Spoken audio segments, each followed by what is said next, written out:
രണ്ടാം ലോകമഹായുദ്ധകാലത്ത് മുറിവേറ്റവരെയും അഭയമറ്റവരെയും സംരക്ഷിക്കുന്നതിനു വേണ്ടി കത്തോലിക്ക കന്യാസ്ത്രീകൾ നടത്തിയ ത്യാഗപൂർണമായ സേവനങ്ങളെ സൂക്ഷ്മമായി പഠിച്ച് അവതരിപ്പിക്കുന്ന ഒരു ലേഖനത്തിൻ്റെ ശീർഷകമാണ് what did you do in the war sister.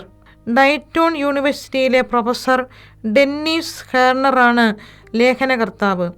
നാസികളെ പലവിധത്തിൽ കബളിപ്പിച്ച് കത്തോലിക്ക കന്യാസ്ത്രീകൾ അഭയാർത്ഥികളെ സംരക്ഷിച്ചതിൻ്റെ വിവിധ സാക്ഷ്യങ്ങൾ ഈ ലേഖനത്തിൽ ഉടനീളമുണ്ട്.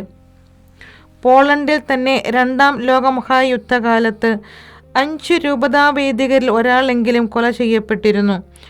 അത്രയും തന്നെ കന്യാസ്ത്രീകളും ഇല്ലായ്മ ചെയ്യപ്പെട്ടിട്ടുണ്ട്.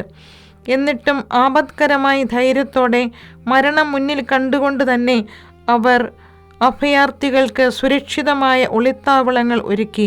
അതിൻ്റെ പേരിൽ മാത്രം തകർക്കപ്പെട്ട മഠങ്ങളുടെയും ആശ്രമങ്ങളുടെയും എണ്ണം വളരെ വലുതാണ്.